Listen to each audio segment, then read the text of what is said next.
Hello guys, we are back again with a new video. Hi everyone. तो कैसे आप लोग कमेंट करके बताएं कैसे हैं आप लोग। आज हम क्या देखने वाले हैं, richest temple of India. Richest temples बहुत ज़्यादा रिक्वेस्ट आ रही थी ये वाली वीडियो करो, तो हमने कहा क्यों नहीं। और अभी है न्यू की ये वीडियो है, बहुत मज़े का।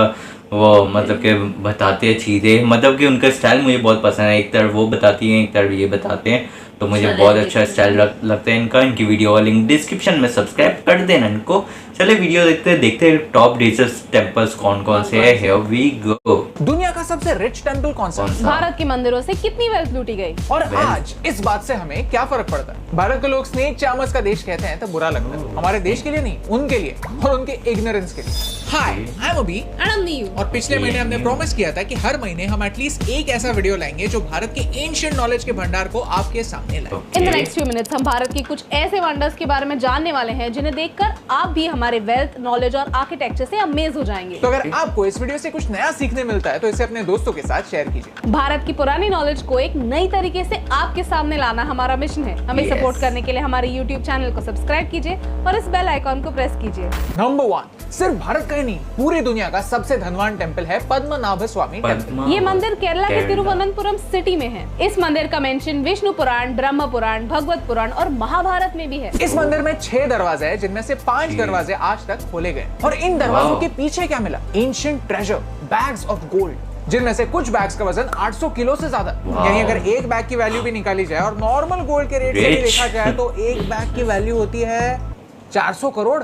इस पूरे ट्रेजर की वैल्यू 17 बिलियन यूएस डॉलर्स या फिर 1,19,000 करोड़ रुपीस है। रेफरेंस के तौर पर औरंगजेब के टाइम मुगल साम्राज्य अपने पीक पर था, तो उनका रेवेन्यू आज के टर्म्स में 90 बिलियन डॉलर्स था। और ये 17 बिलियन यूएस डॉलर्स सिर्फ प्रेशियस मटेरियल्स की कॉस्ट है। उस पर कारीगरी ऐड होती है तो ट्रेजर की वैल्यू और बढ़ती है। ये एंटीक और कल्चरल वैल्यू ऐड होने पर ट्रेजर की टोटल वैल्यू 10 गुना और यानी 170 बिलियन यूएस डॉलर्स होती है। इन 6 दरवाजों में सबसे मिस्टीरियस दरवाजा है वॉल्ट बी। इस दरवाजे पर ऐसे नाग बने हुए हैं। माना जाता है कि वॉल्ट बी जो कभी खोला नहीं जाता, उसके पीछे जो खजाना है वो इन 5 दरवाजों के पीछे जो खजाना है उससे भी ज्यादा। लोग कहते हैं कि ये वॉल्ट एक एंशिएंट मंत्र के बिना खोला नहीं जा सकता। कुछ राज है तो बेहतर होता है। नहीं तो पता नहीं कि ये संपत्ति कैसे कैसे संकटों को खींच लाए। नंबर 2, हमारे मंदिरों की असली वेल्थ जानने के लिए सिर्फ वॉल्स के अंदर क्या है ये जानना सफिशिएंट नहीं, कभी कभी इन मंदिरों से क्या गायब हुआ ये भी जानना जरूरी होता है। ब्रिटिशों ने भारत से 45 ट्रिलियन डॉलर्स की वेल्थ चुराई, लेकिन अगर कोई था जिसने भारत को ब्रिटिशों से भी ज्यादा लूटा तो वो था महमूद ऑफ गाजनी। इस महमूद ने भारत पर 17 बार इन्वेजन किए और लोगों के घरों से मंदिरों तक कुछ नहीं छोड़ा। महमूद ऑफ गाजनी एक रूथलेस इन्वेडर था। उसके मंदिरों को तोड़ने की आदत की वजह से उसे आइडल ब्रेकर कहा जाता था। सोमनाथ मंदिर ऐसे ही मंदिरों में से एक है जिसे 17 बार तोड़ा गया। महमूद ने इस मंदिर से गोल्ड और सिल्वर के आइडल्स चुराए, रूबी के जेम्स लूटे और यहाँ के शिवलिंग को भी तोड़ा। ये बात है 1000 साल पुरानी, जब सोमनाथ के पहले इन्वेजन के बाद उस जमाने के 20 मिलियन दिनार यानी 480 करोड़ की लूट भारत से रातों रात गायब हो गई। और ये बात सिर्फ पहले इन्वेजन की, इसके बाद 16 बार और सोमनाथ को लूटा गया। इस बात के प्रूफ्स फ्रीश्ता नाम के एक पर्शियन हिस्टोरियन की किताबों से मिलते हैं कि सोमनाथ से 5 गोल्डन आइडल्स उठाए गए जिनकी आंखें रूबी से जड़ी हुई थी और एक एक रूबी की कीमत 50,000 दिनार। सोचकर यहाँ दुखता है कि मंदिरों में इतनी श्रद्धा से रखे हुए ट्रेजर को लूटा गया। नंबर 3, लेकिन कुछ प्रकार की संपत्ति ऐसी होती है जो लूटी नहीं जा सकती, जो बड़े बड़े इन्वेडर्स के नजदीक होते हुए भी उनके डिस्ट्रक्शन से कोसों दूर रहती है। और एलोरा केव्स का कैलाश टेम्पल सिर्फ भारत की ही नहीं पूरी दुनिया की विरासत है। लेकिन क्यों? यूजुअली कोई बिल्डिंग कैसे बनती है? ईंट और पत्थर एक के ऊपर एक रखकर, लेकिन कैलाश टेम्पल दुनिया का लार्जेस्ट टेम्पल है जो एक सिंगल माउंटेन रॉक से कार्व करके बना है। यानी ये सारी डिटेल्स हमारे एंसेस्टर्स ने अपने हाथों से बनाए हैं। How amazing is that. एक गलत वार और पूरा डिजाइन खराब। आज 1200 साल बाद भी आप इस परफेक्शन को देख सकते हैं। लगता ऐसा है कि पूरा मंदिर 3D प्रिंट किया गया। इस पूरे कंस्ट्रक्शन में जितने पत्थर हटाए गए उन पत्थरों से पिरामिड ऑफ गीजा बन सकता है। आर्कियोलॉजिस्ट मानते हैं कि ऐसा मार्बल बनाने के लिए 100 साल भी काफी नहीं, लेकिन ये पूरा टेम्पल सिर्फ 18 सालों में बना था। और इसे सिर्फ बनाना ही मुश्किल नहीं था,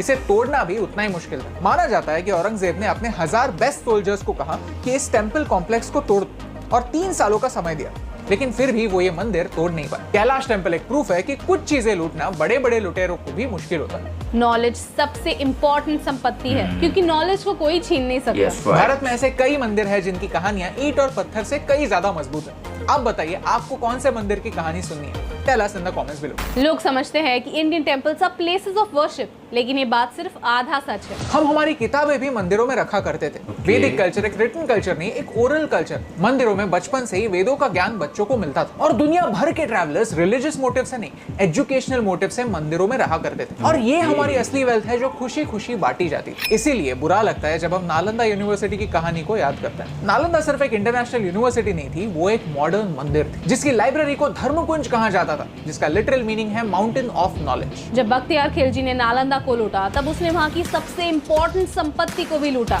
वहाँ की लाइब्रेरी। लाखों ऐसी किताबें जो पूरी दुनिया में और कहीं नहीं, सिर्फ यहाँ हुआ करती थी, वो जलकर नॉलेज ही जल। कहते हैं कि ये आग 3 महीनों तक जल रही थी। हम ऐसे देश में रहते हैं जहाँ पर हमें बचपन से ही सिखाया जाता है कि किताबों पर पेन से नहीं पेंसिल से लिखो। किताबों पर जरा सा दाग आ जाता है तो हमें बुरा लगता है, क्योंकि हमारे देश का नॉलेज ही है जो हमारी सबसे बड़ी विरासत है, जो 17 बार तोड़े जाने पर भी सोमनाथ मंदिर को 18वीं बार खड़े होने की ताकत देती। हमारे एंसेस्टर्स ने हमारे नाम पर नॉलेज के रूप में एक बड़ी इन्वेस्टमेंट की थी, जिसकी चाबी शायद इन्वेजन्स के वक्त कहीं खो गई, लेकिन उस पर वो ईश्वर नाम का बनिया इंटरेस्ट जोड़ता गया। शायद आज उसी इंटरेस्ट के दम पर नए जनरेशन के शिल्पकार कल के मंदिर बना रहे। इतनी बड़ी बड़ी कंपनीज के शिखर पर एक भारतीय होना क्या सिर्फ एक कोइंसिडेंस या एक प्रूफ कि ऐसा भी खजाना होता है जो कभी छीना नहीं जा सकता? अगर आपको इस वीडियो से वैल्यू मिली तो इसे अपने दोस्तों के साथ शेयर कीजिए। तो चलिए हिस्ट्री को एक नए नजरिए से देखते हैं। नॉलेज की सीढ़ी बनाकर दिमाग की खिड़कियां खोलते हैं और हमारे पास्ट के फाउंडेशंस पर हमारे भविष्य के मंदिर बनाते हैं। और इस फैक्ट के दर्शन आपको करवाने से मुझे फर्क पड़ता है।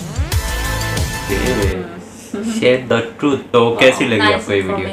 यार इन्फॉर्मेशन बहुत ही जबरदस्त थी और यार वो मैं अमेज हो गया, किताबें चल गई यार, इतनी मतलब कि नॉलेज इतनी होगी उधर, और वो कहीं पे जितना बोला है ना उन्होंने, कहीं पे भी नहीं थी है वो, और वो जल गई यार। पता नहीं उसमें क्या क्या ऐसे पुराने रास्ते पुरानी नॉलेज थी, वो जल गई। और वो जो मतलब कि था मंदिर, वो जो 16 साल मतलब लगे थे उसको बने हुए, लेकिन फिर भी तोड़ नहीं पाए वो। और उसको मतलब अभी वाली जनरेशन 100 साल में भी नहीं बना सकती। पुराने दौर में पता नहीं ऐसा क्या था यार, है ना, हैंडमेड भी यार, और ऐसा कैसे बना दिया यार, हाथ में जादू। तो कमेंट करके बताना कि कैसी लगी वीडियो, कैसा लगा रिएक्शन। और बहुत ही यार वो तो मंदिर बहुत ही रिच था, और वो जो गेट बंद है उसको कभी खोलने की ट्राई नहीं, वो खोल नहीं सकते, शायद कुछ होता होगा ऐसे। आप लोग कमेंट करके बताना। मैंने ये भी सुना हुआ है कोई ऐसा ट्रेजर हो ना उसके पास नाग भी होते हैं, है ना, नाग होते हैं, वो आपको लेने नहीं देते, वो आपको लेने नहीं देते, ऐसा सुना है मैंने बहुत बार। आप लोग कमेंट करके बताना आपने कभी ऐसा देखा है कि आप नाग रक्षा कर रहे हो और आप उधर पास जा रहे हो तो आपको मार रहे हैं? सीरियल में नहीं, मैंने तो रियल में कहानी सुनी हुई है। तो आप लोग भी आप लोग भी कमेंट करके बताना लाजमी। तो चलते हैं नेक्स्ट वीडियो की तरफ, मिलते हैं नेक्स्ट वीडियो में, तब तक अपना ख्याल रखिए।